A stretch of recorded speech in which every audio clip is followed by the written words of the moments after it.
Hello everyone दोस्तों, एक बार फिर से स्वागत है आप सभी का आपके अपने यूट्यूब चैनल पे। आज की वीडियो स्पेशल होने वाली है उत्तराखंड फॉरेस्ट गार्ड एग्जाम के लिए, क्योंकि आज की वीडियो में हम डिस्कस करने वाले हैं उत्तराखंड से संबंधित वन आंदोलन और वन्य जीवों से रिलेटेड जितने भी क्वेश्चन आपके एग्जाम में बन सकते हैं उन सभी के बारे में आज हम चर्चा करने वाले हैं। साथ ही देखेंगे जो 2021 में 17वीं द्विवार्षिक वन रिपोर्ट जारी हुई है उसमें उत्तराखंड के वनों के हिसाब से क्या आंकड़ा रहा है, इस बारे में भी हम चर्चा करेंगे। तो चलिए दोस्तों, साथ मिलकर आज की वीडियो को भी स्टार्ट करते हैं। आज की वीडियो में पहला सवाल, उत्तराखंड राज्य के संदर्भ में 2021 में जारी 17वीं द्विवार्षिक वन रिपोर्ट के अनुसार 17वें रिपोर्ट में राज्य के कितने क्षेत्रफल पर वनाच्छादन हुआ है। चार ऑप्शन आपके सामने हैं, राइट ऑप्शन आपको बताना है। कितने प्रतिशत क्षेत्रफल पर हुआ है? 45.44%। ऑप्शन नंबर सी को राइट करते हैं। अगले सवाल की तरफ बढ़ जाते हैं। अगले सवाल में हमसे पूछा जाता है, उत्तराखंड राज्य के निम्नलिखित आंदोलनों में से किसका प्रारंभ 23 वर्षीय विधवा गौरा देवी द्वारा किया गया था। चार ऑप्शन है, रवाई, चिपको, पानी राखो या फिर 1977 का वन आंदोलन। आप सभी को पता होगा गौरा देवी का संबंध है चिपको आंदोलन से। ऑप्शन नंबर बी को कर लेते हैं यहाँ पर बिल्कुल राइट ऑप्शन। चमोली से प्रारंभ हुआ था, आप सभी को पता होगा। अगले सवाल की तरफ हम बढ़ते हैं। अगले में हमें करना है, सुमेलित करना है सूची ए को सूची बी से। इसमें हमें दिए गए हैं वनों के प्रकार और दी गई है हाइट। कितनी हाइट पे ये वन मिलते हैं वो हमें बताना है। इस तरीके का क्वेश्चन भी एग्जाम में बन सकता है, तो हम देख लेते हैं।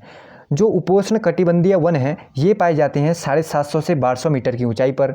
उष्ण कटिबंधीय शुष्क वन पाए जाते हैं 1500 मीटर से कम की हाइट पर। और बात करते हैं कोणधारी वन की, जो इंपॉर्टेंट भी है। कोणधारी वन आपसे पूछा जा सकता है।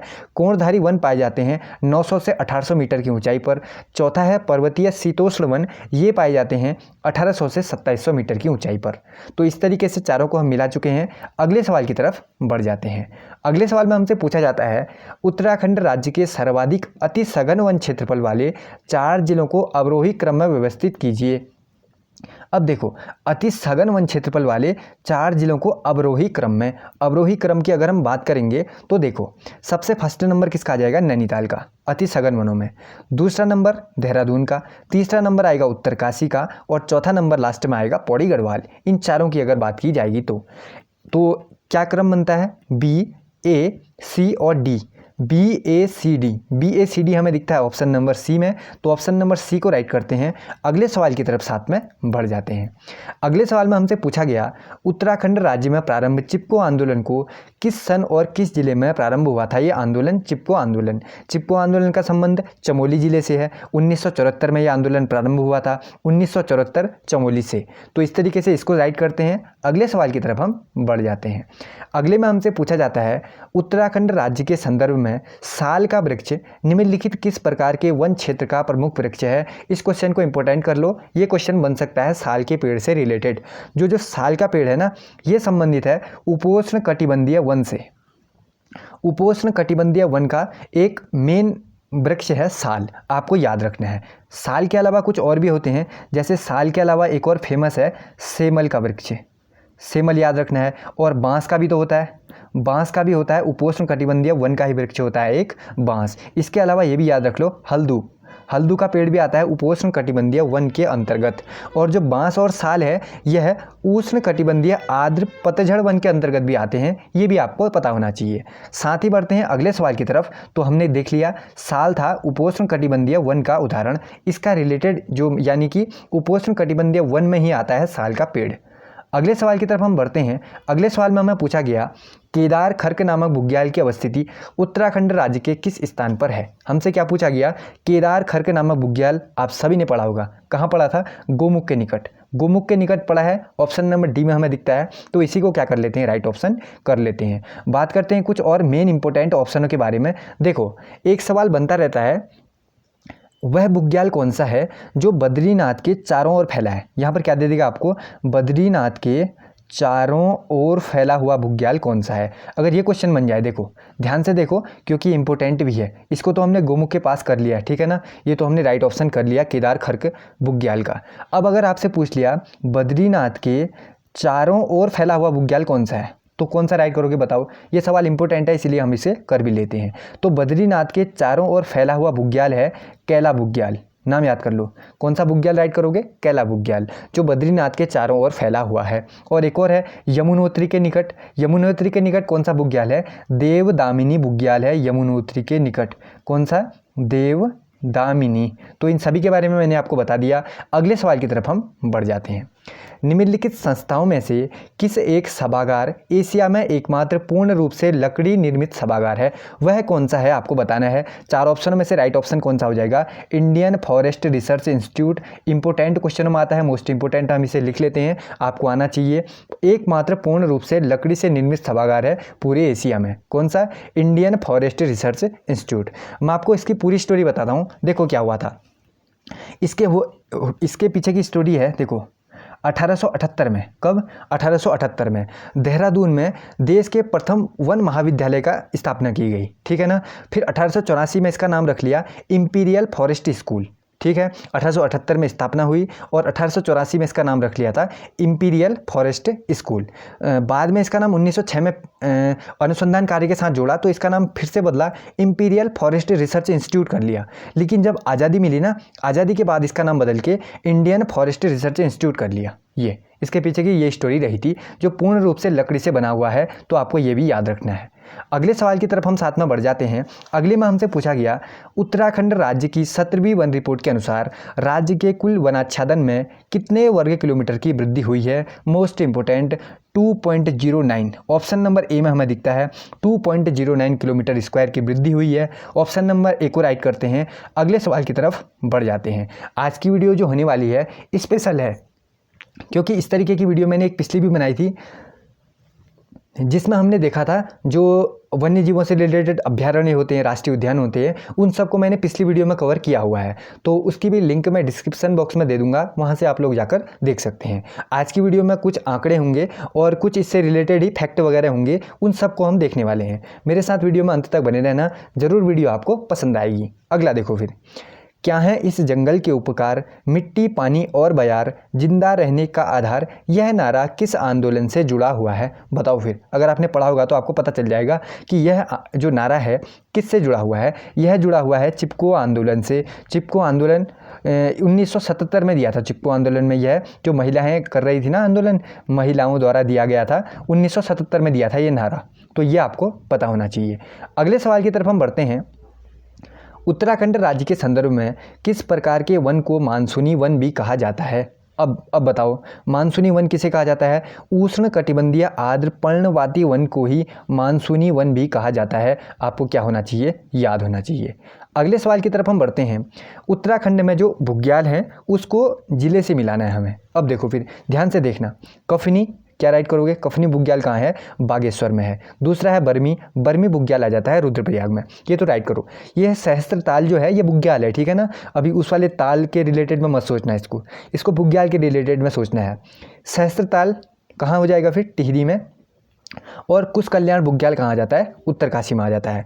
तो इस तरीके से हम इसको मिला लेते हैं। अगले सवाल की तरफ हम साथ में बढ़ जाते हैं। अगर ताल के हिसाब से देखें तो आपने सहस्त्र ताल पढ़ा होगा क्या? गढ़वाल का सबसे बड़ा था, गढ़वाल का सबसे बड़ा भी था ये ताल, और सबसे गहरा ताल भी था। कौन सा? सहस्त्र ताल, आपने पढ़ा होगा ना। अब इसको उस तरीके से नहीं देखना, ताल के हिसाब से नहीं देखना है। ये बुग्यालों में भी है तो बुग्याल के हिसाब से देखा जाए तो जो सहस्त्र ताल ये बुग्यालों में है तो वह टिहरी में है, ठीक है ना। इसमें कंफ्यूज नहीं होना है, मैंने आपको बता दिया। अगले सवाल की तरफ हम बढ़ जाते हैं। 17वीं वन रिपोर्ट के अनुसार उत्तराखंड राज्य में रिकॉर्डेड वन का क्षेत्रफल राज्य के कुल क्षेत्रफल का कितना प्रतिशत था? है बताओ कितना प्रतिशत है, आपको बताना है। रिकॉर्डेड वन का क्षेत्रफल कुल क्षेत्रफल का कितना परसेंट है? 71.05% है। ऑप्शन नंबर बी को राइट करते हैं। अगले सवाल की तरफ बढ़ जाते हैं। डुंगी पैंतोली आंदोलन निम्नलिखित में से किससे संबंधित है? बताओ। डुंगी पैंतोली आंदोलन आप सभी ने पढ़ा होगा, जो चमोली जिले में जो बांज के पेड़ थे उन्हें काटा जा रहा था, उसके विरोध में ही आंदोलन चला था डुंगी पैंतोली आंदोलन, बांज के पेड़ों को बचाने के लिए। तो ऑप्शन नंबर सी को राइट करते हैं। बढ़ते हैं दोस्तों नेक्स्ट क्वेश्चन की ओर। अगला सवाल, उत्तराखंड राज्य में पाए जाने वाले उपोष्ण कटिबंधीय वन के संबंध में निम्न में से कथनों में असत्य कथनों को चुनें। असत्य को चुनना है और उपोष्ण कटिबंधीय वन के संबंध में। अब देखो फिर इनके अंतर्गत उत्तराखंड का पूरा उप हिमालय क्षेत्र आता है, ये तो सही बात है, आता है। तो हमें तो चुनना है क्या? गलत वाला चुनना है। इस प्रकार के वन 1200 से 1800 मीटर की ऊंचाई पर पाए जाते हैं, ये गलत हो जाएगा क्योंकि हमने आगे पढ़ा है जो ये वन होते हैं ये पाए जाते हैं 750 से 1200 मीटर की ऊंचाई पर पाए जाते हैं। तो एक तो बी वाला हमने क्या कर लिया, गलत कर लिया। साल के अलावा सेमल, खेर, बांस, हल्दू आदि इसके प्रमुख वृक्ष हैं, तो ये तो ठीक हो जाएगा सी वाला भी। दक्षिणी ढलानों पर 700 मीटर तथा उत्तरी ढलानों पर 1800 मीटर की ऊंचाई पर ही पाए जाते हैं, ये भी गलत हो जाएगा। तो हमें कौन सा बताना था, यहाँ पर असत्य कथनों को बताना था। तो असत्य कौन सा हो जाएगा, बी और डी। असत्य कौन सा हो जाएगा, बी और डी। बी और डी हमें ऑप्शन में नहीं दिखता, बी और डी तो नहीं दिखता। अगर हम इसको इस तरीके से देखें तो हम यहाँ पर सत्य को देख सकते हैं, यहाँ पर लिख लेंगे हम सत्य को, क्योंकि ऑप्शन मैच नहीं हो रहे हैं। तो सत्य कौन सा हो जाएगा, एक तो ये वाला सही था और ये वाला तो गलत था। एक तो ए सही हो गया और कौन सा सही हो गया, एक सी सही हो गया। अब क्वेश्चन में हम कर लेते हैं सत्य और सही कर लेते हैं ए और सी को। किसको, ए और सी को सही कर लेते हैं जो सत्य कथन है, क्योंकि असत्य वाले के ऑप्शन हमें यहाँ पर नहीं मिले। अगले सवाल की तरफ हम बढ़ते हैं। अगले सवाल में हमसे पूछा जाता है चोपता, थोली, मननी, मधमेश्वर जैसे बुग्याल उत्तराखंड राज्य के निम्नलिखित में से किस जिले में स्थित हैं, बताओ। फिर मधमेश्वर, चोपता सुना होगा तो क्या राइट कर लोगे, रुद्रप्रयाग राइट कर लोगे, है ना, और अपना नंबर कवर भी कर लोगे। तो यही राइट ऑप्शन है अगले की तरफ। उत्तराखंड 17वीं वन रिपोर्ट के आधार पर कितने जिलों के वन क्षेत्रफल में वृद्धि हुई है, 8 जिलों के वन क्षेत्रफल में वृद्धि हुई है, हमेशा याद रखना है कितना, 8। अभी कम वाला भी पूछेगा तो 13 में से 8 गया, जो बचा हुआ आंसर। इतने सिंपल है, प्यार से इस क्लास को देखना है, जरूर आपको वीडियो पसंद आएगी ही आएगी। अगले की तरफ हम बढ़ते हैं। पानी राखो आंदोलन उत्तराखंड राज्य के किस जिले में प्रारंभ हुआ था, अब बताओ फिर आप लोग। पानी राखो आंदोलन कहाँ से प्रारंभ हुआ था, बताओ। पौड़ी गढ़वाल से प्रारंभ हुआ था पानी राखो आंदोलन। पौड़ी गढ़वाल में पानी की कमी को दूर करने के लिए आंदोलन चला था, पानी राखो आंदोलन। देखो इसमें एक शिक्षक का नाम आता है, टीचर का नाम आता है, उनका नाम है सच्चिदानंद भारती। पहले नाम याद कर लो, पहले मैं आपको नाम लिख के दिखा देता हूँ, फिर इनके बारे में कुछ डिटेल में फिर से चर्चा करते हैं, ठीक है ना। नाम याद रखना है आपको, सच्चिदानंद भारती जी का नाम। देखो जो ये शिक्षक थे उपरैखाल के, उपरैखाल एक जगह होगी, वहाँ के शिक्षक थे सच्चिदानंद भारती। इस आंदोलन का श्रेय, पानी राखो आंदोलन का श्रेय जाता है सच्चिदानंद भारती जी को ही, क्योंकि वहाँ के युवाओं के साथ मिलकर उन्होंने पानी को बचाने का अभियान चलाया था, तो इसी को कहा गया पानी राखो आंदोलन। तो देखो एक इससे रिलेटेड एक इम्पोर्टेंट क्वेश्चन भी बनता है। सच्चिदानंद भारती जी ने एक संस्थान की स्थापना भी की थी, उसका नाम था दूधातोली लोक कल्याण संस्थान। क्या था, दूधातोली लोक कल्याण संस्थान। पूछा जा सकता है किसने की थी स्थापना, तो सच्चिदानंद भारती जी ने की थी, उपरैखाल में ये शिक्षक थे। एक और नाम आता है महिला मंगल दल, ये तो आपको याद हो गया होगा ना। चलो मैं इसको क्लियर करता हूँ और दोबारा लिख लेता हूँ, महिला मंगल दल। महिला मंगल दल का संबंध किससे है, महिला मंगल दल का संबंध भी है पानी राखो आंदोलन से। आपको पता चल गया होगा, अब मैं इसको भी क्लियर करता हूँ। पानी राखो आंदोलन का संबंध आ गया पौड़ी गढ़वाल से, क्या क्या था मैंने आपको बता दिया। अगले सवाल की तरफ साथ में बढ़ जाते हैं। उत्तराखंड राज्य में मिलने वाले जैसे ढाक हो गया, सेमल हो गया, गुलर, जामुन, बेर जो 1500 मीटर तक की ऊंचाई पर वाले क्षेत्र में पाए जाते हैं, किस वन के अंतर्गत आते हैं, अब बताओ फिर किस वन के अंतर्गत आएंगे। उष्ण कटिबंधीय शुष्क वन के अंतर्गत आएंगे। ये जो पेड़ दिखे गए हैं ये है उष्ण कटिबंधीय शुष्क वन के अंतर्गत आते हैं। ऑप्शन नंबर सी में हमें दिखता है, किस में दिखता है, ऑप्शन नंबर सी में। तो ऑप्शन नंबर सी को कर लेते हैं हम यहाँ पर राइट ऑप्शन। जो ये उष्ण कटिबंधीय शुष्क वन है, यहाँ औरों के मुकाबले में कम वर्षा होती है। ये वन है, इनमें क्या होती है, कम वर्षा होती है, ठीक है ना, कम वर्षा होती है। अगले सवाल की तरफ हम बढ़ते हैं। अगले में हमसे पूछा जाता है उत्तराखंड राज्य में अवस्थित बुग्यालों में से किसके संबंध में सूचना गलत है। चलो जो गलत है वो हमें बताना है ना, गलत है तो वो हमें बताना है, ठीक है। कफनी बुग्याल उत्तराखंड का सबसे बड़ा बुग्याल है जो चमोली में है। पहला ही गलत दिख गया, फिर मुझे तो कौन सा गलत दिख गया, पहला ही दिख गया, क्योंकि कफनी बुग्याल उत्तराखंड का सबसे बड़ा बुग्याल नहीं है। यहाँ पर किसका नाम आना चाहिए, सबसे बड़े बुग्याल में, सबसे बड़े बुग्याल में यहाँ पर नाम आना चाहिए था बेदिनी बुग्याल का, बेदिनी बुग्याल का, बेदिनी बुग्याल जो कहाँ है, चमोली डिस्ट्रिक्ट में है। अब ठीक है ना। और जो वेदों में इसका नाम क्या है, मतलब वेदों में इसे क्या कहा गया है, वेदों में बेदिनी बुग्याल को कहा गया है प्रणयन स्थल। ये भी याद रख लो, क्या पता आ जाए, प्रणयन स्थल। तो हमें दिया गया था दूसरा बुग्याल दिया गया था जो सही नहीं है। तो कौन सा सही हो जाएगा? बेदिनी बुग्याल उत्तराखंड का सबसे बड़ा बुग्याल है जो चमोली में है। तो ये मैंने आपको बता दिया। इसमें कफनी दिया था तो ए को क्या कर लेते हैं हम यहाँ पर गलत कर लेते हैं। अब देखो फिर, देवदामिनी बुग्याल यमुनोत्री के पास, कल्पनाथ बुग्याल ये बद्रीनाथ मार्ग पर है, तपोवन गोमुख के पास है। बाकी तो सब ठीक है। कौन सा गलत है फिर? ऑप्शन नंबर ए वाला सही कर लेते हैं जो सही नहीं है। कौन सा गलत है? ऑप्शन नंबर ए वाला, असत्य ए ही है, ठीक है ना। इसको राइट करते हैं। अगले सवाल की तरफ हम साथ में बढ़ जाते हैं। अगले में हमसे पूछा जाता है, उत्तराखंड राज्य के संदर्भ में निम्नलिखित वृक्षों एवं वनस्पतियों में से कौन सा पर्यावरण एवं पारिस्थितिकी के लिए हानिकारक नहीं है? लैटाना हानिकारक है, काला बांसा है, बला है, बांज नहीं है। बांज हानिकारक थोड़ी है, बांस से तो हमें फायदे होते हैं, है ना। तो ऑप्शन नंबर किसको राइट कर लेते हैं? बी को, जिससे पर्यावरण को कोई हानि नहीं है बल्कि इससे हमें फायदा है। और एक और देखो, शिव की जटा किसे कहा जाता है बताओ? शिव की जटा अगर आपसे पूछ लिया जाए, चलो दोबारा लिख लेता हूँ मैं इसको। अगर आपसे पूछ लिया जाए पेपरों में, शिव की जटा किसे कहा जाता है? बांज के वृक्ष को ही कहा जाता है। ये आपको याद होना चाहिए। और एक और चीज़ याद कर लो, देखो जो बांज है ना, इसका जो वैज्ञानिक नाम होता है वो क्या है? इसका वैज्ञानिक नाम क्या था? क्वेरक्स। इस तरीके से देखो, मैं लिख के दिखा दे रहा हूँ, आपको सुनने में थोड़ा जी वो लग गया होगा, इसलिए मैं लिख के दिखा दे रहा हूँ, ठीक है ना।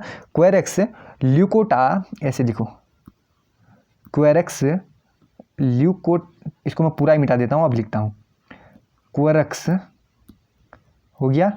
अब देखो फिर ल्यूकोटा इकोफोरा, अब राइट हो गया, अब दिक्कत नहीं है ना। क्वेरक्स ल्यूकोटा इकोफोरा, इसी तरीके से याद मैंने भी किया है, आप लोग भी कर लो। अगले सवाल की तरफ हम बढ़ते हैं। अगले सवाल में हमसे पूछा जाता है, उत्तराखंड राज्य के संदर्भ में 17वीं वन रिपोर्ट के आधार पर कितने जिलों के वन क्षेत्रफल में कमी दर्ज की गई है? अब बताओ फिर कितने में की गई है? मैंने आपको बताया था 13 में से उतना माइनस कर दो तो कितना आ जाएगा? 5 आ जाएगा। कमी पूछेगा तो कितना? 5। ऑप्शन नंबर ए को राइट कर लेते हैं, ठीक है ना। अगले की तरफ बढ़ जाते हैं। जितने भी ये सवाल हैं इंपॉर्टेंट हैं, आपको वीडियो को मेरे साथ अंत तक देखनी है और देखने हैं। जो क्वेश्चन आपको नहीं आता उसको अपनी नोटबुक में नोट भी कर लेना है, अभी तो टाइम है, आप लोग याद भी कर सकते हो। तो फॉरेस्ट गार्ड के लिए इंपॉर्टेंट था, तो मुझे लगा कि इस प्रैक्टिस सेट को तो सॉल्व करवाना ही चाहिए, तो मुझे लगा कि इसके साथ मैं वीडियो बना ही देता हूँ। मैं कल लाने वाला था ये वीडियो, लेकिन आप लोग फिर कमेंट भी कर रहे थे कि वीडियो कब आने वाली है, तो मुझे लगा इसको इंपॉर्टेंट है तो बना देना चाहिए, तो इसलिए मैंने बना ही दी। अगला देखो फिर, सुंदरलाल बहुगुणा तथा चंडी प्रसाद भट्ट जी का संबंध निम्न में से किस आंदोलन के साथ जुड़ा हुआ है? सुंदरलाल बहुगुणा और चंडी प्रसाद भट्ट किससे जुड़ा हुआ है? चिपको आंदोलन से। ऑप्शन नंबर बी को राइट करते हैं। कौन सा आंदोलन? चिपको आंदोलन। चिपको आंदोलन के बारे में आपको पता होगा ना। और देखो एक और इम्पोर्टेंट आता है, चिपको आंदोलन से जुड़े हुए चंडी प्रसाद भट्ट जी को 1882 में मिला था रेमन मैक्से से। ये भी क्वेश्चन पूछता है, 1882 में कौन सा मिला हुआ है? रेमन मैक्से से, ऐसे लिख लो, समझ गए ना। चंडी प्रसाद भट्ट को, किसको? चंडी प्रसाद भट्ट को 1882 में मिला हुआ है रेमन मैग्सेसे पुरस्कार। और जो सुंदरलाल बहुगुणा जी हैं, इन्होंने हिमालय बचाओ देश बचाओ का नारा दिया है। हिमालय बचाओ देश बचाओ। सब चीज़ जो अदर फैक्ट हैं वो भी आपको याद करते हुए चलने हैं, जरूर एग्जाम में आपको फ़ायदा मिलेगा। अगले सवाल की तरफ हम बढ़ते हैं। अगले सवाल में हमसे पूछा जाता है, चीड़ नामक वृक्ष उत्तराखंड राज्य के किस प्रकार के वन के अंतर्गत आता है? नाम याद रख लो, कौन? चीड़। ये भी क्वेश्चन इंपॉर्टेंट है, इसमें स्टार भी लगा लेते हैं और देखते हैं कौन सा आता है। चीड़ किसके अंतर्गत आता है बताओ? कोणधारी वन के अंतर्गत आता है चीड़। कौन से वन के अंतर्गत? कोणधारी जंगल के अंतर्गत। ऑप्शन नंबर डी को राइट करते हैं। और आपको पता होगा जो कोणधारी वन होते हैं 900 से 1800 मीटर की ऊंचाई पर पाए जाते हैं। 900 से 1800 मीटर की ऊंचाई पर पाए जाते हैं। और जो ये वन होते हैं कोणधारी वन 900 से 1800 मीटर की ऊंचाई पर पाए जाते हैं। इनमें क्या रहती है? शुष्कता ज़्यादा रहती है, ठीक है ना। शुष्कता रहती है यानी सूखा सूखा। अगले सवाल में हम बढ़ते हैं। अगले सवाल में हमसे क्या पूछा जाता है, चलो देखते हैं। उत्तराखंड राज्य का बख्शी बुग्याल जो पिंडर और कैल के बीच स्थित है, आपसे पूछा जा सकता है वह बुग्याल जो पिंडर और कैल के बीच स्थित है वह कौन है? बख्शी है। यहाँ से हिमालय का सबसे भव्य दर्शन होता है। यह किस जिले में है? आपने याद किया होगा, बख्शी बुग्याल कहाँ है? चमोली डिस्ट्रिक्ट में है। ऑप्शन नंबर सी को राइट करते हैं दोस्तों। अगले सवाल की तरफ हम बढ़ जाते हैं। FRI के विषय में निम्न कथनों में से कौन सा कथन असत्य कथन है वो बताना है हमें। असत्य कौन सा है देखते हैं, ठीक है ना। इसकी स्थापना देश के प्रथम विश्वविद्यालय के रूप में हुई है। जो फर्स्ट में हम पढ़ रहे थे वही है, ठीक है ना, फॉरेस्ट रिसर्च इंस्टीट्यूट वाला। ये तो ठीक हो गया। कालांतर में इसी का नाम इंडियन फॉरेस्ट रिसर्च इंस्टीट्यूट हो गया है, ये भी मैंने आपको बता दिया था, हाँ हो गया है। दो तो ठीक हो गए, फिर गलत कौन सा है? 1991 में सरकार द्वारा इसे विश्वविद्यालय का दर्जा प्राप्त हुआ था, ये भी ठीक है, 1991 में ही प्राप्त हुआ था, ठीक हो गया। वर्तमान में इसके 8 संस्थान और 13 केंद्र स्थापित हैं, जो गलत है, इसमें पकड़ा गया ये सही नहीं है, क्योंकि वर्तमान में इसके 8 संस्थान तो हैं लेकिन 3 केंद्र होने चाहिए, यहाँ पर 13 नहीं होना चाहिए, यहाँ पर कितना होना चाहिए? 3 केंद्र स्थापित हैं। तो ऑप्शन नंबर डी को राइट करते हैं, जो सही नहीं है। अगले सवाल की तरफ हम बढ़ जाते हैं। हिमालय बचाओ देश बचाओ का नारा निम्न में से किसने दिया और यह किस आंदोलन से संबंधित है? अभी मैंने आपको बताया, जल्दी से आप लोग लगा लोगे। चिपको आंदोलन से संबंधित सुंदरलाल बहुगुणा जी ने दिया था। ऑप्शन नंबर बी को राइट कर लेते हैं। अगले सवाल की तरफ बढ़ जाते हैं। क्वेश्चनों की संख्या यहाँ पर ज़्यादा है तो इसलिए मैं लगातार ऑप्शन नहीं बोलता, ऑप्शन आपको देखने हैं। मेरे आंसर देने से पहले सोचना है कि इसका आंसर क्या होगा, ठीक है ना? तो ऑप्शन देके वीडियो ज़्यादा लंबी बन जाती है, हम कम समय में ज़्यादा चीज़ें देखेंगे और आपका टाइम भी बचेगा और क्वेश्चन भी आपके कवर होते रहेंगे, तो इसीलिए मैं ऑप्शनों को नहीं बोलता, आप लोग देखते हुए चलना। अगला देखो, उत्तराखंड राज्य के चिपको आंदोलन की प्रणेता श्रीमती गौरा देवी का संबंध किस स्थान से है? सिंपल सा है, चमोली जिले के रेणी गाँव से है। Option number A. अगला, राज्य में स्थित निम्नलिखित बुग्यालों में के विषय में गलत कथन को चुनिए। गलत कौन सा है वो हमें बताना है। अच्छा, मुझे क्या बताना है? गलत कौन सा है वो मुझे बताना है, ठीक है ना? अब देखो, फिर नंदकानन बुग्याल फूलों की घाटी के ऊपर है, ठीक है, ये तो ठीक है, हाँ ये तो ठीक है, ये पढ़ा हुआ होगा आपने। गुरसो बुग्याल ओली के पास हाथी पर्वत के निकट है, ये भी ठीक है। द्यारा बुग्याल उत्तरकाशी जिले में है, यहाँ पर शीतकाल में स्कीइंग प्रशिक्षण केंद्र स्थापित है, ये भी ठीक है। क्यारी तथा चित्रकांटा, क्वारी और चित्रकांटा बुग्याल चमोली जिले में है, यहाँ तो सभी के सभी ठीक है। अच्छा, ऑप्शन नंबर डी भी तो है, सभी सत्य हैं। ऑप्शन नंबर डी को राइट कर लेते हैं। राइट ये है, हो गया ना? ऑप्शन नंबर डी ठीक हो जाएगा, सभी के सभी सत्य हैं, ऑप्शन नंबर डी हो जाएगा यहाँ पर राइट ऑप्शन। और एक और है, देखो यहाँ पर आया कौन सा? द्यारा बुग्याल। एक आपने क्वेश्चन पढ़ा होगा, द्यारा बुग्याल को मानचित्र पर कौन लाया था? क्या नाम था? कुछ चंद्रप्रभा था ना? हाँ, इसको देख लेना, चंद्रप्रभा ऐसा ही नाम था कुछ। द्यारा बुग्याल को मानचित्र पर कौन लाया, ये क्वेश्चन भी बनता है, चंद्रप्रभा नाम से कुछ था, वो आप लोग देख लेना। तो ये भी राइट हो गया। अगले की तरफ हम बढ़ते हैं। वन रिपोर्ट के आधार पर उत्तराखंड राज्य का कितने प्रतिशत वन पर अग्नि का अधिक प्रकोप है? बताओ फिर, इस टाइप का क्वेश्चन बन जाए तो वहाँ क्या लिखोगे? 11.09% क्षेत्रफल पर। ऑप्शन नंबर सी को राइट करते हैं। अगले की तरफ बढ़ जाते हैं। चिपको आंदोलन से संबंधित किस व्यक्ति को रेमन मैग्सेसे पुरस्कार से पुरस्कृत हैं? चंडी प्रसाद भट्टी जी, आगे मैंने बताया है। कब मिला था? 1882 में मिला था, सॉरी कब मिला था? 1882 में। इसको राइट करते हैं। अगला देखते हैं।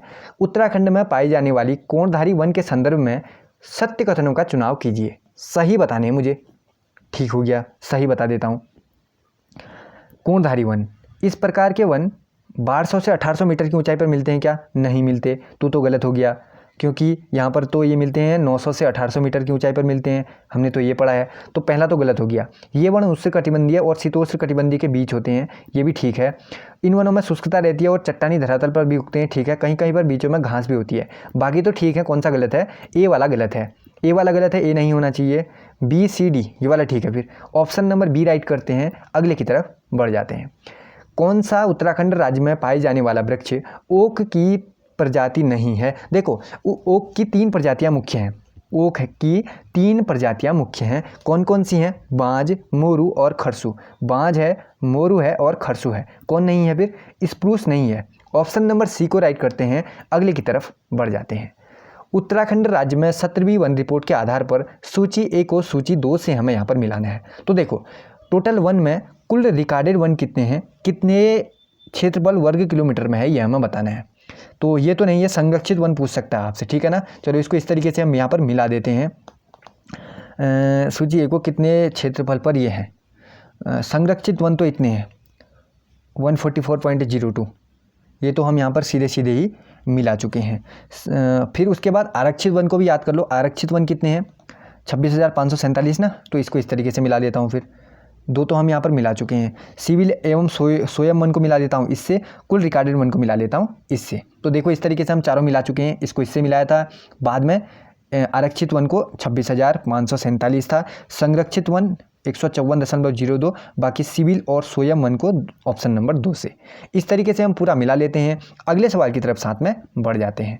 अगले में हमसे पूछा गया, उत्तराखंड राज्य के किस आंदोलन की स्मृति में 30 मई को शहीद दिवस के रूप में मनाया जाता है? आप सभी को पता होना चाहिए ये डेट कौन सा था, रवाई या तिलाड़ी आंदोलन था। इसमें क्या होता, कब हुआ था ये? 30 मई 1930 को। आप सभी को डेट भी याद होनी चाहिए, 30 मई 1930 को। उस समय जो राजा था उसका नाम क्या था? नरेंद्र शाह के समय हुआ था। ये क्या था, जो वन था इसको, वन भूमि को क्या कहते हैं, वन भूमि के उससे रिलेटेड ये आंदोलन हुआ था। उसमें क्या था कि नरेंद्र शाह के समय ये हुआ था रवाई तिलाड़ी में, ठीक है। और उस समय वहाँ के लोगों ने क्या कर दिया, आज़ाद पंचायत की घोषणा कर दी कि ये वन हमारे थे, हमारे ही रहने चाहिए, मतलब पंचायतों के अधीन में नहीं होगा वैसे। तो आज़ाद पंचायत की घोषणा कर दी थी उन्होंने। इसके उसमें क्या हुआ, एक नरेंद्र शाह के समय जो एक दीवान था उसका नाम याद रख लो, उसका नाम था चक्रधर जुयाल, चक्रधर, दीवान चक्रधर जुयाल। इसकी अनुमति में इसने कह दिया गोली चलाने के लिए जो आंदोलनकारी थे उनके ऊपर। तो गोली चली तो कुछ लोग शहीद हो गए। वहाँ जो बेचारे आंदोलन कर रहे थे वो लोग शहीद हो गए। वो तो वनों के बचाने के लिए कर रहे थे, लेकिन चक्रधर जुयाल ने गोली चलाने की अनुमति में वो लोग शहीद हो गए। तो उसी के रिगार्डिंग मनाया जाता है 30 मई को शहीद दिवस। आपको पता चल गया ना कब? 30 मई 1930 को हुआ था ये तिलाड़ी कांड, रवाई तिलाड़ी कांड। और नरेंद्र शाह उस समय राजा थे और दीवान चक्रधर जुयाल की गोली में, इसकी अनुमति में गोलियां चली थी, ठीक है। ये मैंने आपको बता दिया। अगला देखते हैं।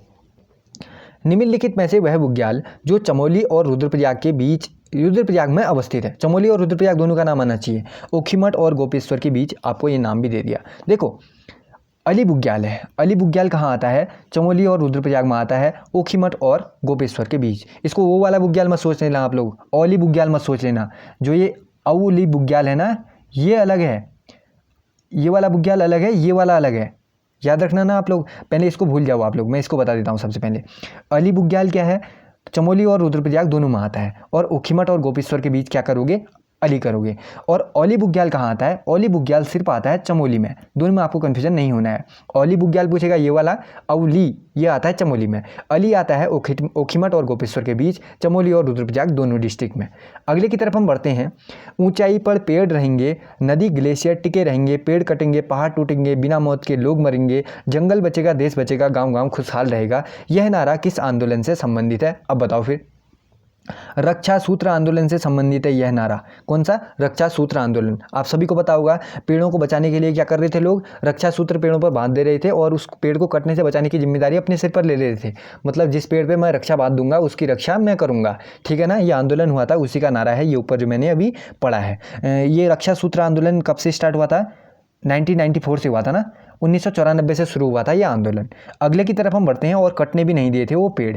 अगला देखो, उत्तराखंड राज्य में मिलने वाले एल्पाइन तथा उप एल्पाइन वन के संदर्भ में कथनों में से असत्य कथन हमें चुनना है। असत्य। 2700 मीटर की ऊंचाई पर मिलते हैं, ठीक है। सिल्वर, फर, ब्लू पाइन, देवदार बर्च प्रमुख वृक्ष हैं। वन क्षेत्र में मिलने वाले वृक्ष तेल युक्त होते हैं, कच्चे वृक्ष भी जलते हैं इनके, ये भी एकदम ठीक है। 3 तो ठीक हो गया। चौथा, वर्षा कम होने पर ये वृक्ष 5 मीटर से अधिक ऊंचे नहीं होते, ऐसा तो हमने नहीं पढ़ा है। तो ऑप्शन नंबर डी असत्य हो जाएगा। अगले की तरफ बढ़ जाते हैं। सतोपंत, घस्तोली, रताकोट तथा लक्ष्मीबन जैसे बुग्याल अवस्थित उत्तराखंड राज्य के किस जिले में है? ये सभी आपने पढ़े होंगे। कहाँ है? चमोली डिस्ट्रिक्ट में है। ऑप्शन नंबर बी को राइट करते हैं। अगले सवाल की तरफ बढ़ जाते हैं। चमोली के कहाँ है? चमोली का एक अंतिम गाँव है ना, माणा नाम आपने सुना होगा, उसी गाँव के हैं ये, वहीं हैं, ठीक है ना। माणा के समीप है, माणा गांव के समीप है ये बुग्याल। अगले की तरफ हम बढ़ते हैं। फूलों की घाटी कहाँ स्थित है? बताओ फूलों की घाटी कहाँ राइट करोगे? 4 ऑप्शन है, सिंपल है। जोशीमठ और बद्रीनाथ मार्ग पर है। जिसमें जोशीमठ दिखेगा वही तो राइट करोगे ना। तो ऑप्शन नंबर सी को राइट करते हैं। इसके बारे में और चीज़ जान लो, ये फूलों की घाटी के बारे में। फूलों की घाटी की खोज कब हुई थी? 1931 में हुई थी। 1931 में किसने की थी? एक विदेशी था, फ्रैंक स्माइथ ने की थी। विदेशी पर्वतारोही था एक, फ्रैंक स्माइथ, उसने की थी इसकी फूलों की घाटी की खोज। और पूछता है ये किन पर्वतों के बीच है? किन पर्वतों के बीच है पूछेगा?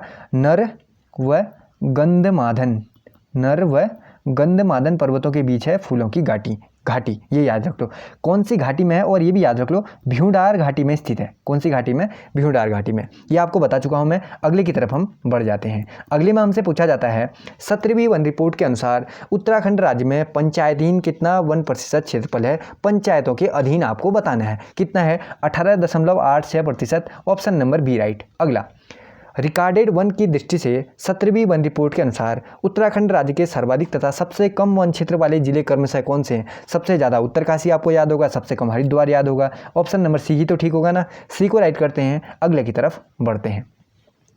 अब आ गया देखो क्वेश्चन, फूलों की घाटी किन पर्वतों के बीच है? मैंने आपको बताया था नर व गंधमादन पर्वतों के बीच है। Option number C right. अगला देखो, इस तरीके से आप अदर फैक्ट में भी ध्यान दिए रहोगे तो आपको लगेगा हाँ आगे वाला क्वेश्चन आ रहा है तो मैंने ध्यान से पढ़ा था तो मुझे देखने को मिल गया। इससे पिछली वीडियो बनाई थी उसमें भी आप लोगों ने कमेंट किया था कि हमें इस वीडियो से फ़ायदा मिला, तो मुझे लगा ये वीडियो भी बनानी चाहिए, इसलिए मैंने इंपॉर्टेंट क्वेश्चन की वीडियो बनाई है। और अच्छी लग रही है अगर तो आपको वीडियो लाइक कर देना और दोस्तों के साथ शेयर भी कर देना, ठीक है ना। अगला देखो, कौन सा बुग्याल है जो उत्तराखंड में नंदा देवी, कामेत, माणा, द्रोणगिरी, नीलकंठ तथा हाथी पर्वत श्रृंखला से घिरा हुआ है? बताओ फिर कौन सा बुग्याल है? औली बुग्याल है। औली बुग्याल यानी ऑप्शन नंबर ए वाला जो मैंने आपको बताया था कौन से डिस्ट्रिक्ट में? चमोली डिस्ट्रिक्ट में। अगले की तरफ हम साथ में बढ़ जाते हैं। अगले में हमसे पूछा जाता है सूची ए को सूची 2 से हमें सुमेलित करना है। तो देखो प्रतिशत की दृष्टि से बताया गया है अवर्गीकृत कितने हैं? 4.13% है, ठीक है ना। और संरक्षित वन कितने थे? 26.01%। और ठीक हो गया, आरक्षित वन बड़ा फिर 69.8% है। इसको मिला लेते हैं, सीधे सीधे ही है। अगले की तरफ बढ़ जाते हैं। महिला मंगल दल निम्न में से किस आंदोलन से संबंधित है? अगर पीछे आपने ध्यान से पढ़ा होगा तो एक ही बार में राइट ऑप्शन आपके मन से निकल गया होगा। महिला मंगल दल हो, चाहे दूधातोली लोक कल्याण संस्थान हो, पानी राखो आंदोलन से संबंधित है, ठीक है ना। उपनय काल के शिक्षक थे सच्चिदानंद भारती जी, उनके नेतृत्व में ये आंदोलन चला था, ठीक है, पानी की कमी को दूर करने के लिए। ये सब आपको पता होगा। अगले सवाल की तरफ हम बढ़ते हैं। कौन सा बुग्याल बद्रीनाथ के चारों ओर फैला है? अब बताओ फिर, रिपीट हुआ नहीं हुआ, इंपोर्टेंट लगे नहीं लगे? कौन सा बुग्याल बद्रीनाथ के चारों ओर फैला है? कैला बुग्याल, मैं आपको पहले बता चुका हूँ। 17वीं वन रिपोर्ट के आधार पर वन क्षेत्रफल के आधार पर 4 जिले घटते क्रम में बताने, घट रहा होगा, ठीक है ना। उत्तरकाशी तो सबसे आगे आना चाहिए, फिर ये दिख गया। फिर उत्तरकाशी, पिथौरागढ़, चमोली और पौड़ी गढ़वाल। उत्तरकाशी पहले तो इसी को लगा लेता हूँ, ऑप्शन नंबर ए राइट हो जाएगा। अगले सवाल की तरफ हम साथ में बढ़ जाएंगे। अगला सवाल देखो फिर, झपटो छिनो आंदोलन उत्तराखंड राज्य के संबंध में किससे संबंधित है? झपटो छिनो आंदोलन क्या था? नंदा देवी राष्ट्रीय पार्क का प्रबंध ग्रामीणों को सौंपने के लिए था झपटा छिनो आंदोलन, झपटो छिनो आंदोलन।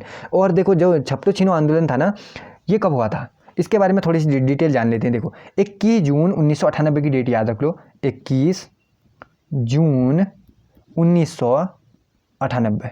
देखो इस डेट को लाता गांव में जो ग्रामीण थे उन्होंने धरना दिया था। लेकिन उसके बाद क्या हुआ, 15 जुलाई को लोग अपने गाय भैंसों जो पालतू पशु थे उनको लेके नंदा देवी राष्ट्रीय पार्क में घुस गए। तो यानी भिड़ंत मचा दी उन लोगों ने कि ये ग्रामीणों के अधीन में ये पार्क आना चाहिए। तो ऐसा हुआ था, लोग चांचरी गाने लगे थे, अपने पशुओं को लेके पार्क में घुस गए थे। तो इसलिए अव्यवस्था जैसी उत्पन्न कर दी थी उन लोगों ने कि ये जो नंदा देवी राष्ट्रीय पार्क है ये ग्रामीणों को ही सौंपा जाना चाहिए। तो ये आंदोलन इसीलिए नाम दिया गया था झपटो छिनो आंदोलन। इसे नंदा देवी राष्ट्रीय पार्क का प्रबंध ग्रामीणों को सौंपने के लिए हुआ था। ऑप्शन नंबर बी में ठीक दिखता है, इसी को राइट करते हैं। अगला, उत्तराखंड के राज्य के किस स्थान से फेन कमल के वृक्ष अधिक मिलते हैं? फेन कमल के वृक्ष Roopkund, option number C right. अगला, टिहरी राज्य में ढांढक आंदोलन किससे संबंधित है? बताओ फिर, कृषक, वन आंदोलन, सेना या फिर मजदूर? ढांढक आंदोलन किससे संबंधित है? चलो ये क्वेश्चन मैं आपको दे देता हूँ कमेंट करने के लिए। अगर आपको आता है ढांढक आंदोलन किससे संबंधित है, जल्दी से कमेंट सेक्शन खोलो और चारों ऑप्शन में से एक ऑप्शन राइट है, जल्दी कमेंट करो। जितने भी मैं क्वेश्चन देता हूँ सही, आप लोग सही आंसर करते हो तो मुझे अच्छा भी लगता है। तो इसका भी किसी को गलत आंसर नहीं करना है, सही आंसर करना है ढांढक आंदोलन किससे संबंधित है। अगले की तरफ बढ़ते हैं, ये क्वेश्चन आज का आप लोगों के लिए है। अगला, उत्तराखंड राज्य में वन क्षेत्रफल घनत्व के आधार पर वर्गीकरण में निम्न में से कौन सा नहीं है? जो नहीं है वो अवर्गीकृत वन नहीं है, ठीक है ना। ऑप्शन नंबर डी को राइट करते हैं। अगला, सच्चिदानंद भारती द्वारा दूधातोली लोक विकास संस्थान निम्न में से किस आंदोलन को बढ़ावा देने के लिए किया गया था? पानी राखो आंदोलन, आप सभी को पता होगा, जल्दी से लगा लेते हैं, फिर अगला देखते हैं। किस वृक्ष के पके फलों से आयुर्वेदिक शैम्पू बनाया जाता है? अब बताओ फिर किससे बनाया जाता होगा आयुर्वेदिक शैम्पू? सिकाकाई से, सिकाकाई वृक्ष से। ऑप्शन नंबर ए को राइट करते हैं, अगले की तरफ बढ़ते हैं। अगले में हमें क्या करना है, सूची ए को सूची 2 से मिलाना है। तो देखो फिर रक्षा सूत्र आंदोलन कब हुआ था, एक बार ध्यान से देखते जाना इसको, ठीक है ना, इसको एक बार ध्यान से देख लेना आप लोग। रक्षा सूत्र आंदोलन कब हुआ था? 1994 हुआ था ना, इसको मिला लिया। मैती आंदोलन 1996, इसको भी मिला लिया। अब देखो फिर तिलाड़ी आंदोलन, ये 1930 है लास्ट वाला, तो तिलाड़ी को मिला लेता हूँ 1930 से, ये तो पता हो गया। अब देखो फिर अब क्या बचा, तिलाड़ी को मिला लिया। फिर अब देखते हैं हम, सोंग घाटी वन आंदोलन बचा और ये बचा, सोंग घाटी वन आंदोलन बचा और ये बचा। तो असहयोग वन आंदोलन 1919 मिला लेते हैं, सोंग घाटी वन आंदोलन 1974 मिला लेते हैं, ठीक है ना। और लास्ट क्या बचा, एक और बचा मंडल एवं फाटा वन, तो बचा हुआ क्या है, ये है, तो इसको मैं इधर से मिला लेता हूँ। देखो इसको नहीं, थोड़ा सा ऊपर आ गया ये, इसको राइट करो, इसको मिला लेता हूँ मैं। जो बचा हुआ है, कौन सा बचा हुआ है, ये वाला ना, अच्छा इसको तो मिला लिया हमने, ये वाला बचा हुआ है। देखो इसका, चलो मैं दोबारा से देख लेता हूँ एक बार, मिट गया ये। रक्षा सूत्र आंदोलन ये था, और मैती आंदोलन ये था, और खाई तिलाड़ी आंदोलन 1930 ये था, असहयोग वन आंदोलन और असहयोग वन आंदोलन 1919 का, सोंग घाटी वन आंदोलन 1974 का। लास्ट बचा हुआ कौन सा है, ये वाला बच रहा है ना, तो इसको मिला लेता हूँ। जो यहाँ छूटा है, यहाँ कौन सा छूटा है, ये वाला छूटा है, देखो इसको मिला लिया, ठीक है ना। अब कन्फ्यूज आपको नहीं होगा, अगले की तरफ बढ़ जाते हैं। अगले में हमसे पूछा जाता है, वन आंदोलन की उग्रता को देखते हुए संभवतः पहली बार उत्तराखंड बंद कब हुआ था, ये बताओ। देखो 1977 के वन आंदोलन की उग्रता को देखते हुए हुआ था पहली बार उत्तराखंड बंद। देखो जो ये हुआ था ना, क्या कहते हैं, वन आंदोलन, ये हुआ था फरवरी 1978 में, फरवरी 1978 में हुआ था ये आंदोलन, फरवरी 1978 ऐसे लिख लिया। और यह आंदोलन बहुत ही उग्र हो गया था, उत्तराखंड पूरे राज्य स्तरीय आंदोलन ये फैल गया था। संभवतः है कि अक्टूबर 1977 को, अक्टूबर 1977 ऐसा हुआ था। देखो अक्टूबर 1977 में, अक्टूबर 1977 में ये राज्य स्तरीय आंदोलन बन गया था, एकदम उग्र यानी कि उग्रता फैल गई थी पूरे राज्य में। उसको देखते हुए पहली बार फरवरी, कब, फरवरी 1978 में संभवतः पहली बार उत्तराखंड बंद हुआ था, फरवरी 1978 में। क्यों, किसके कारण हुआ, जो 1977 का उग्र आंदोलन था इसके कारण हुआ। मेन बात आपको पता चल गई होगी। अगले सवाल की तरफ हम बढ़ जाते हैं। उत्तराखंड राज्य के संदर्भ में वासिंगा, बासुकी, अमेला तथा गाजर घास क्या है, ये क्या है, वनस्पतियों और पर्यावरण के लिए एक संकट उत्पन्न करने वाली वनस्पति बन चुकी है। जो बुग्याल हैं उनमें ये अमेला, नटग्रास वगैरह फैल रहा है, जो हमारी जो पर्यावरण है उसके लिए खतरा है ये घास है, ठीक है ना। ऑप्शन नंबर बी ठीक हो जाएगा। अगला, कुल क्षेत्रफल में वन क्षेत्र के प्रतिशत के अनुसार सबसे कम और सबसे अधिक प्रतिशत वाले जिले बताओ। सबसे कम और अधिक, चारों में देखो ऑप्शनों के हिसाब से देखो, तो ये होगा, फिर कौन सा होगा, कुल क्षेत्रफल क्या, ये वाला राइट कर लेते हैं, उधम सिंह नगर कम वाला और सबसे अधिक वाला नैनीताल, इन चारों में यही ठीक होगा। अगले की तरफ, रवाई आंदोलन से संबंधित चुनाव करके सत्य को हमें चुनना है, रवाई के बारे में सही चीज़ें हमें चुननी है। तो देखो स्वतंत्रता से पूर्व टिहरी राज्य में नरेंद्र शाह के समय हुआ था, वन कानून था, अंतर्गत किसानों की भूमि को वन भूमि में शामिल कर रहे थे, तब हुआ था, 2 तो ठीक हो गए। इसके विरोध में आज़ाद पंचायत की घोषणा की और 30 मई 1930 को किसानों पर गोलियां चली। चारों के 4 यहाँ पर ठीक हैं, तो ए बी सी डी चारों कहाँ पर हैं, यहाँ पर हैं, तो इसको राइट करते हैं। अगले की तरफ बढ़ जाते हैं। चरक संहिता में निम्न में से किस क्षेत्र को वानस्पतिक बगीचा कहा गया, उत्तराखंड क्षेत्र को ना, ऑप्शन नंबर बी को राइट करते हैं। अगला, उत्तराखंड राज्य में सर्वाधिक वन क्षेत्रफल वाले 4 जिलों का घटता हुआ क्रम बताना है। घटता हुआ उत्तरकाशी, रुद्रप्रयाग, टिहरी, पिथौरागढ़, रुद्रप्रयाग, घटता हुआ क्रम बताना है। रुद्रप्रयाग, उत्तरकाशी, टिहरी, पिथौरागढ़, ये ठीक है ना। ऑप्शन नंबर सी वाला ठीक है, इसमें है घटते हुए। ऑप्शन नंबर सी को राइट करते हैं। अगले सवाल की तरफ बढ़ जाते हैं। उत्तराखंड राज्य में सूची 1 को सूची 2 से मिलाना है। आंदोलनों वाला आ गया, फिर से आंदोलन वाला देखो, फिर मिला लेते हैं। ये तो हमने अभी बनाया है, एक बार और मिला लेते हैं। रवाई आंदोलन कब हुआ था बताओ, 1930 से मिला लूँगा इसको, तो मैं ये लो मिला दिया। चिप्पू आंदोलन कब हुआ था, 1974 से शुरू हो गया था, इसको मिला लूँगा मैं। रक्षा सूत्र आंदोलन कब हुआ था, 1994 में हुआ था, इसको मिला लूँगा। झपटो चिनो आंदोलन कब हुआ था, 1998 में हुआ था, हो गया, फिर मिला लिया। ये जो झपटो चिनो आंदोलन था कब हुआ था, हाँ ये तो 21 जून 1998 को हुआ था, ये वाला ठीक है ना। तो चारों के 4 को मैं इस तरीके से मिला चुका हूँ। अगले सवाल की तरफ बढ़ जाते हैं। फिर अगला देखो, किस वृक्ष को राज्य का सोना कहा जाता है, बांज वृक्ष को राज्य का सोना कहा जाता है। अगला, 4 जिले बढ़ते क्रम में बताना है, कम 1% वाले 4 जिले, कम वाले बताने हैं ना, और 4 जिले बढ़ते हुए क्रम में, कम वाले कहाँ हैं, कम वाला देखो फिर, चारों के चार को देख लेते हैं और कम वाले में हम नज़र फिराते हैं अपनी। हरिद्वार, उधम सिंह नगर, बागेश्वर और चमोली बढ़ते हुए क्रम में बतानी है तो बढ़ता यही लग रहा है। इसी को राइट करते हैं, अगले की तरफ बढ़ जाते हैं। हिमपुत्रियों की ललकार, वन नीति बदले सरकार, वन जागे वनवासी जागे, यह किस आंदोलन से संबंधित है? ये तो आपको देखते ही पता चल गया होगा, चिपको आंदोलन से संबंधित है। ऑप्शन नंबर बी को राइट करते हैं। अगला, बाँझ के विषय में असत्य कथन को चुने, असत्य कथन को चुनते हैं, ठीक है। बाँझ एक शीतोष्ण कटिबंधीय वृक्ष है, क्या है? बाँझ है। इसका वनस्पतिक नाम क्वेरेक्स ल्यूकोटा इकोफोरा, ये है, मैंने आपको पीछे बताया था इसी तरीके से याद करना करके, तो ये भी है। इस वृक्ष को शिव की जटा भी कहा जाता है, पीछे मैं आपको बता चुका हूँ। विश्व में इसकी 40 प्रजातियाँ पाई जाती हैं, जबकि उत्तराखंड में 13 प्रजातियाँ पाई जाती हैं। देखो आपने पढ़ा होगा, विश्व में तो इसकी 40 प्रजातियाँ पाई जाती हैं, लेकिन अपने उत्तराखंड में तो सिर्फ 5 ही पाई जाती हैं, इसमें 13 लिख दिया है। अपने उत्तराखंड में कितनी प्रजातियाँ हैं? बाँझ की 5 प्रजातियाँ हैं बस। तो इसमें कौन सा गलत हो जाएगा? फिर हमें असत्य ही तो बताना है, असत्य कौन सा हो जाएगा? सी वाला हो जाएगा असत्य, क्योंकि यहाँ पर 13 लिख दिया, असल में 5 होती हैं। अगले की तरफ बढ़ते हैं। किस वृक्ष से राल, बिरोजा और तारपीन बनाया जाता है? तारपीन नाम सुनते ही क्या राइट करोगे? चीड़ से, लीसा से। चीड़ का पेड़ आपने देखा होगा ना, चीड़ के पेड़ से क्या प्राप्त होता है? पिरुल प्राप्त होता है, आपने पढ़ा होगा, पिरुल पत्ते जैसे होते हैं उसके। और चीड़ का पेड़ देखा होगा तो आप लोगों ने, जो रोडों में आपने देखा होगा काम करने वाले होते हैं, एक बार ध्यान दो, रोडों में काम करने वाले होते हैं, आपको पता होगा कुप्पी जैसे लगा जाते हैं चीड़ के पेड़ में, धीरे धीरे लीसा टपकते रहता है और उसको क्या कर लेते हैं वो लोग? इकट्ठा कर लेते हैं। तारपीन आपने सुना होगा, तो चीड़ से क्या निकलता है? लीसा निकलता है, चिपचिपा पदार्थ जैसा ना, वही होता है लीसा। ऑप्शन नंबर ए को राइट करते हैं। अगला देखते हैं। 17वीं वन रिपोर्ट के आधार पर किस में वन क्षेत्रफल में कमी दर्ज की गई है? कमी वाला हमें बताना है। हरिद्वार में तो कमी है ही, और उधम सिंह नगर में भी, दोनों जैसे मैदानी इलाकों में ज़्यादा कंस्ट्रक्शन वगैरह से तो यही हो जाएंगे। नैनीताल, पिथौरागढ़ में तो है ही ना। तो ऑप्शन नंबर 2 वाला भी, 4 वाला भी, 2 वाला भी 4 वाला भी कहाँ मिल जाएगा? 2 वाला 4 वाला ऑप्शन नंबर सी में। हरिद्वार में भी कमी है, उधम सिंह नगर में भी कमी मिली है, तो ऑप्शन नंबर सी को राइट करते हैं। अगला देखते हैं फिर। देखो, उत्तराखंड राज्य में किस वन आंदोलन के तहत यह रिवाज विकसित हुआ कि वर वधु एक नया पौधा लगाएंगे? मैती आंदोलन। आप सभी को पता होना चाहिए, मैती आंदोलन। शादी होगी ना नई, जो जिसकी शादी हुई है, मैती आंदोलन में क्या था, इसकी शुरुआत किसने की थी? सबसे पहले ये नाम याद रखो, मैती उपनाम भी आपने पढ़ा होगा, कल्याण सिंह रावत जी ने की थी मैती आंदोलन की शुरुआत। माई के आने पे क्या लगाया जाता था? एक पेड़ लगाया जाता था। इनके मन में 1996 में आया था एक विचार कि ऐसा करना चाहिए करके, तो तब से लगा रहे हैं अभी तक का, ठीक है ना। ये राइट कर लो। फिर अगला देखो, उत्तराखंड राज्य के संदर्भ में कौन सा वृक्ष इमारती लकड़ी के लिए अति उत्तम माना जाता है? जो देवदार का पेड़ होता है वह इमारती लकड़ी के लिए उत्तम माना जाता है। देखो अगला, किससे जो भोटिया लोग होते थे गठिया का उपचार करते थे? गठिया का उपचार किससे करते थे? भोटिया लोग। किससे करते थे? भैंकल से।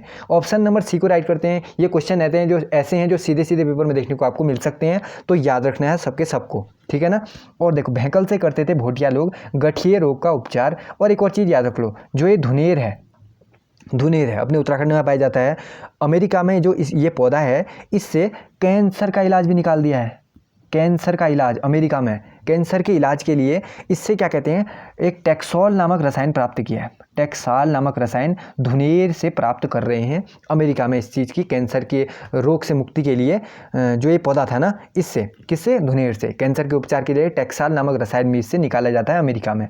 तो ये सब चीज़ें आपको पता होनी चाहिए। अगले की तरफ हम बढ़ जाते हैं। फिर अगला देखो, 17वीं वन रिपोर्ट के आधार पर कुल वन क्षेत्र का कितना % भाग गढ़वाल में है? गढ़वाल में कितना था? ज़्यादा था ना, 63% था। 63% गढ़वाल में ही था। हाँ, कुमाऊं में था या गढ़वाल में था? गढ़वाल में ही था। 63% भाग कहाँ था? गढ़वाल में। ऑप्शन नंबर सी राइट करते हैं। अगला देखो, व्यक्ति बताना है और वन संबंधित आंदोलन बतानी है, तो पीछे तो मैं बता ही चुका हूँ, आपको सरल लगेगा। चिपको आंदोलन गोरा देवी, सच्चिदानंद भारती पानी राखो आंदोलन, कल्याण सिंह रावत मैती आंदोलन, राजा नरेंद्र शाह रवैया आंदोलन। ठीक है, मिला दिया। अगला देखते हैं फिर, कौन सी वनस्पति जिसके फल का प्रयोग टमाटर के विकल्प के रूप में भी किया जाता है, वह कौन सी है? अमेस है। नाम याद रखो, कौन? अमेस, जिसका प्रयोग टमाटर के विकल्प के रूप में किया जाता है, अमेस। और इसका एक और नाम है, इसको हिप्पोसी नाम से भी जानते हैं। किस नाम से? देखो, हिप्पोसी, इसका अलग नाम क्या है? हिप्पोसी नाम भी है। ये भी याद रख लो, क्या पता आ जाए। अगला देखो, फिर अगले में हमसे पूछा है, कुल क्षेत्रफल में वनों को सूची 1 को सूची 2 से मिलाना है नदी बेसन को मिलाता हुआ। नदी बेसन की अगर बात करें तो देखो, भागीरथी, अलकनंदा, यमुना या फिर रामगंगा तो 41.5 हो गया, इसको तो सीधे मिला दिया फिर मैंने। और भागीरथी बेसिन कितना हो गया 34.9, इसको ऐसे मिला दिया फिर मैंने। अलकनंदा का 32.1 है बचा हुआ, इसको ये कौन से मिल जाएगा फिर इससे मिल जाएगा। तो इस तरीके से हम सभी को मिला चुके हैं। अगले की तरफ हम साथ में बढ़ जाते हैं। हाँ, यमुना का 56 है, ये ठीक है। अगला देखो फिर, टेस्कस प्रजाति का वह पौधा जिसने अमेरिका में कैंसर के इलाज के लिए टैक्साल नामक रसायन प्राप्त किया है, मैंने अभी बताया था। कौन सा था बताओ, जल्दी बताओ, जल्दी बताओ, कौन था? धुनेर था, धुनेर था। ऑप्शन नंबर डी था, ऑप्शन नंबर डी धुनेर इसे हो जाएगा इसका बिल्कुल राइट ऑप्शन। जिसके प्रयोग से अमेरिका में कैंसर के इलाज के लिए टैक्साल नामक रसायन निकाला जा रहा है, धुनेर, ऑप्शन नंबर डी। अगला, जिसने मिश्रित वन खेती मॉडल तैयार किया था, ये इंपॉर्टेंट है, बताओ किसने किया था? जगत सिंह चौधरी ने। जगत सिंह चौधरी उपनाम आपने पढ़ा होगा क्या? जंगली, जगत सिंह चौधरी ने मिश्रित खेती वन मॉडल निकाला था और इसलिए इन्हें आर्यभट्ट सम्मान मिला है 2006 में। ये भी इंपॉर्टेंट क्वेश्चन बन सकता है। 2006 में क्या मिला हुआ है? आर्यभट्ट सम्मान से इन्हें सम्मानित किया गया है, ये भी आपको पता होना चाहिए। अगले की तरफ हम बढ़ते हैं। अगला सवाल, रिकार्डेड वन क्षेत्र के वर्गीकरण में निम्न में से कौन सा विकल्प शामिल नहीं है? रिकार्डेड वन के संदर्भ में कौन सा शामिल नहीं है? कौन सा शामिल नहीं है? अत्यंत सघन वन क्षेत्र, ऑप्शन नंबर सी। अगला, सूची 1 को सूची 2 से मिलाना है। आंदोलन और उद्भव स्थान यानी कहाँ हुए थे वो हमें बताना है सीधे सीधे। जो सुमेलित नहीं है वो बताना है, जो सुमेलित नहीं है। चिपको तो ठीक है, रक्षा सूत्र भिलंगना क्षेत्र ये भी ठीक है। पानी राखो पौड़ी ठीक है। रवाई ये वाला गलत हो जाएगा फिर।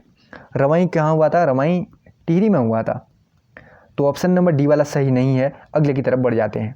सूची 1 को सूची 2 से मिलाना है, तो इसमें औषधियाँ और किस उत्पाद के लिए ये बनाई जाती हैं ये हमें पता होना चाहिए।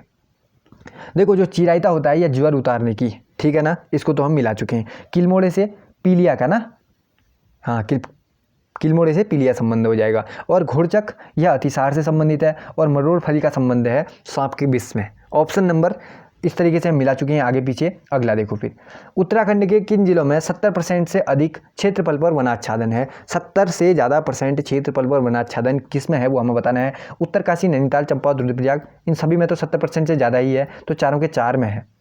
चारों के 4 यानी ऑप्शन नंबर ए, बी, सी और डी। अगला सवाल, मैती वन आंदोलन के संबंधित निम्न में से असत्य कौन है वो हमें बताना है। मैती के बारे में, मैती का अर्थ गढ़वाल में मायका होता है, ठीक है। चंडी प्रसाद भट्ट नहीं था, चंडी प्रसाद भट्ट का नाम नहीं आना चाहिए यहाँ पर, ये तुमने गलती कर दी। ऑप्शन नंबर बी तो आपने क्या कर दिया? गलत। अविवाहित युवताएं शामिल होती थी, दीदी का दर्जा था, यह आंदोलन 1996 में शुरू हुआ। बाकी तो किसी से हमें कोई आपत्ति नहीं है। हमें आपत्ति किससे है? हमें आपत्ति किससे है? हमें आपत्ति पर है इस वाले कथन से जो सही नहीं है। अगले सवाल की तरफ हम साथ में बढ़ जाते हैं। वृक्षों के महत्व के संदर्भ में किस पुराण में कहा गया है 10 पुत्रों समुद्रों? क्या कहा है बताओ? 10 पुत्रों के समान एक वृक्ष, यही होता है ना इसका अर्थ 10 पुत्रों समुद्रुम किस में कहा गया है? मत्स्य पुराण में ऐसा कहा गया है, ऑप्शन नंबर बी। अगला, निम्न में से कौन सा कथन गलत है? कथन गलत बताना है हमें। ये पर्यावरण, ये वृक्षों, वनों और वृक्षों के संबंध में पूछे। पर्यावरण एवं भू संरक्षक में सहायक, ठीक है। ये विभिन्न प्रकार की बाढ़ और आपदा में हानि में सहायक होते हैं। आपदाओं में हानियों में सहायक होते हैं लिख दिया इसने। देखो ध्यान से पढ़ो आप लोग। देखो ये तो ठीक है, इसने लिख दिया बाढ़ आदि आपदाओं में होने वाली हानियों में सहायक होते हैं, ठीक है। बताना में से कौन सा कथन गलत है? जो गलत है वो हमें बताना है। तो देखो फिर, ये पर्यावरण के भू संरक्षक होते हैं, ठीक है। ये विभिन्न प्रकार के औषधि एवं जड़ी बूटियों के भंडार होते हैं, ठीक है। ये कृषि उपज एवं कृषि उपकरणों के आधार भी बनते हैं, ये भी तो ठीक ही है। फिर कौन सा कथन गलत है? बाढ़ और अन्य आपदाओं से होने वाली हानियों में सहायक होती हैं, हानियों में सहायक होते हैं लिख दिया ना इसने। बाढ़ और आपदा से होने वाली हानियों में सहायक होते हैं, क्या हम हानि कम करते हैं होना चाहिए यहाँ पर, तो इसी में लग रहा है दिक्कत तो, है ना। बाढ़ और आपदाओं से होने वाली हानि में सहायक नहीं होगा, वो हानियों को कम करेगा ना। ऑप्शन नंबर बी ही ठीक है, फिर बी को ही करना पड़ेगा फिर हमें यहाँ पर। बाकी तो सब ठीक ही है ना। हानियों में सहायक होंगे नहीं होंगे, फ़ायदा देंगे वो तो हानियों को कम कर रहा होगा, ठीक है ना। तो ऑप्शन नंबर इस तरीके से कर लेते हैं। अगला देखते हैं, नदी बेसिनों में किसका कुल क्षेत्रफल 1% सर्वाधिक है? किसका है फिर बताओ? टॉन्स नदी बेसिन सबसे ज़्यादा, ऑप्शन नंबर डी। अगला, 17वीं वन रिपोर्ट के अनुसार किसी जिले में सर्वाधिक वन वृद्धि और कमी दर्ज की गई है? सबसे ज़्यादा नैनीताल में वृद्धि हुई थी, कमी कौन सा? रुद्रप्रयाग में ना, नैनीताल के साथ रुद्रप्रयाग ही मिलता है। ऑप्शन नंबर मतलब नैनीताल में सबसे ज़्यादा है और कमी कहाँ थी? रुद्रप्रयाग में। एक को राइट करते हैं। अगला देखते हैं, किस क्षेत्रफल में मिलाना है, अब हमें सुमेलित करना है सूची 1 को सूची 2 से। 1% कितना है, इस टाइप के क्वेश्चन तो आएंगे नहीं, फिर भी हम इसको क्या कर लेते हैं, एक बार सीधे सीधे मिला लेते हैं, ठीक है ना। इसको एक बार मिलाता हुआ हम क्या कर लेते हैं, देख लेते हैं। 300 से 600 मीटर पर 12.3, बाकी 16.3 इसमें, इस टाइप के क्वेश्चन आपको देखने को अधिकतर मिलेंगे नहीं, तो इसको इस तरीके से मिला। वन सांख्यिकी 2016 सत्र के अनुसार उत्तराखंड राज्य के कितने जिलों में रिकॉर्डेड वन क्षेत्रफल 60% से अधिक है। 60% से ज़्यादा वन क्षेत्रफल वाले कितने जिले निकले थे, 10 जिले निकले थे जहां 60% से ज़्यादा वन थे। अगला, उत्तराखंड राज्य के संदर्भ में ऊंचाई के आधार पर 1% निम्न में से किस ऊंचाई पर पाया जाता है, सर्वाधिक किस ऊंचाई पर पाया जाता है। 1800 से 3000 मीटर की ऊंचाई पर सबसे ज़्यादा, ऑप्शन नंबर सी। अगला, वन आंदोलन जो गांधी जी के असहयोग आंदोलन से जुड़ा हुआ है वह कौन सा आंदोलन था, बताओ फिर। वह राज्य का वह वन आंदोलन जो गांधी जी के असहयोग आंदोलन से जुड़ा हुआ है, ढांढक, ऑप्शन नंबर ए। अगला, सूची 1 को यहाँ पर हमें मिलाना है सूची 2 से। यहाँ पर कुछ दिए गए हैं वृक्ष और संबंध बताना है उनका किस उपयोग में आता है। तो देखो, भोजपत्र के तने से कागज बनता है, ये तो आप सभी को पता होगा। खैर से कत्था, और बिलो के लकड़ी से बल्ला, और देवदार से सुगंधित तेल। इस तरीके से ये ठीक लग रहा है, फिर इसी को मिलाते हैं, अगले की तरफ बढ़ जाते हैं। उत्तराखंड वन पंचायत के संदर्भ में समुदाय वन प्रबंधन संस्थान कब अस्तित्व में आया। 1921 में अस्तित्व में आया था। मिश्रित वन खेती मॉडल का विकास करने वाले जगत सिंह चौधरी के विषय में निम्न कथनों में से असत्य कथन को यहाँ पर हमें चुनना है। गलत कौन सा हो जाएगा ये हमें बताना है। उत्तराखंड के रुद्रप्रयाग के निवासी हैं, 2006 में आर्यभट्ट सम्मान मिला हुआ है, इन्हें जंगली उपनाम भी दिया जाता है। 3 तो ठीक होगी है। 2012 में इन्हें उत्तराखंड राज्य का राज्यसभा का सदस्य चुना गया, ये गलत है, ऑप्शन नंबर डी राइट नहीं है। अगला, फिर से सूची 1 को सूची 2 से हमें यहाँ पर मिलाना है। इसमें दिए गए हैं वन क्षेत्रफल प्रतिशत में, और यहाँ पर दिए गए हैं राज्य। तो देखो, ये उत्तरकाशी में कितना है, 90.90, ये तो सबसे ज़्यादा वाला आपको याद होगा भी। और टिहरी में कितना है, 88.2 ना, इसको मिला देते हैं। फिर रुद्रप्रयाग में कितना है, 90.91, ये भी ठीक है। बाकी पिथौरागढ़ बचा 76, ये तो होगा ना। तो इस तरीके से हम मिला चुके हैं। उत्तरकाशी 90.90 मिलाया मैंने, ठीक किया। फिर टिहरी का 88 ये भी ठीक है। रुद्रप्रयाग में तो 90 ये तो पता है। पिथौरागढ़ का 76, ठीक है, ठीक। उत्तराखंड का तीसरा मंडल बनाने की घोषणा की गई है। गैरसैंण को बनाने वाले थे तीसरा मंडल, ऑप्शन नंबर ए को ठीक कर लेते हैं। अगला, 17वीं वन रिपोर्ट के आधार पर उत्तराखंड राज्य के वन क्षेत्रफल का कितना प्रतिशत रिकॉर्डेड वन प्रबंध की दृष्टि से वन विभाग के अधीन है, कितना है, 68.06%, ऑप्शन नंबर ए राइट। अगला सवाल, उत्तराखंड में मिलने वाली शतावरी, अश्वगंधा, चिराइता आदि वृक्ष मुख्य रूप से उपयोगी हैं, औषधि वृक्ष के रूप में जाने जाते हैं, औषधि के लिए इंपॉर्टेंट हैं, ऑप्शन नंबर सी। 100वें सवाल में लास्ट सवाल है आज का, तो इसमें हमें क्या करना है, अधिनियम है वन नीति से रिलेटेड, और ये कब आए थे ये हमें बताना है। तो सबसे पहले देखो, भारतीय वन अधिनियम कब सा है, 1865 का है, ये ठीक हो गया। कार्य योजना वन विभाग 1884, केंद्रीय वानिकी परिषद 1948, राष्ट्रीय वन नीति, ये इंपॉर्टेंट भी है, इंपॉर्टेंट कर लेते हैं, स्टार लगा लेते हैं, 1952 का। सीधे सीधे ही हैं, फिर इसको मिलाते हैं। तो आज की वीडियो में चलो एक और क्वेश्चन है,